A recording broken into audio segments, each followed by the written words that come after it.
Hi there, Birgit here.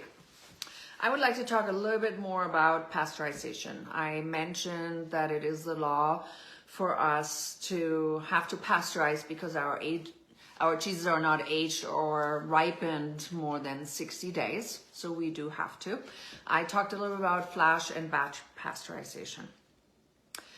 The name comes from Louis Pasteur. He was a French microbiologist and chemist in the 1870s he's also considered like the father of microbiology. And so they named pasteurization after him. There's a difference between pasteurization and sterilization. Pasteurization is a 99.9% log reduction in your microbiological load of the milk, whereas sterilization means there is nothing in there. It is dead. You can find shelf-stable milk in the aisles of a grocery store, and it is always good to have a quart or two handy in case you run out of fresh drinking milk for baking and cooking.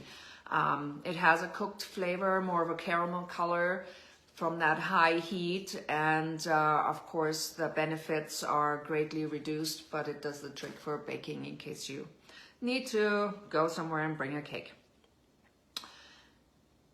We are also part of a program called HACCP, Hazardous Analysis and Critical Control Points, in which we have to identify within our production facility where are the points of where we can actually harm the public. And pasteurization is actually one of them, because if you don't pasteurize, you have the risk of bringing in Salmonella, Listeria, E. coli. But with pasteurization, these germs actually die. Unfortunately, since it is such a log reduction, a lot of the good bacteria die also. It's not sterile again, but it greatly reduces the bacterial load in the liquid.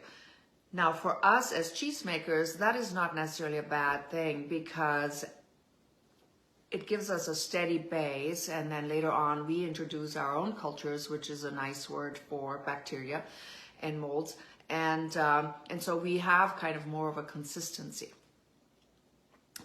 With the HACCP program, I also want to mention that we are inspected by the FDA and the state inspectors multiple times a year. They come visit, announced and unannounced, and especially check our flash pasteurizer and all the records that we have to keep for years on end to see that there was not one batch where we violated this law, and that we keep the public safe, and which is of course also in our interest to not kill off our customers. I will talk a little bit more about drinking milk the next time, and I will see you then, and have a great Mother's Day weekend. Bye.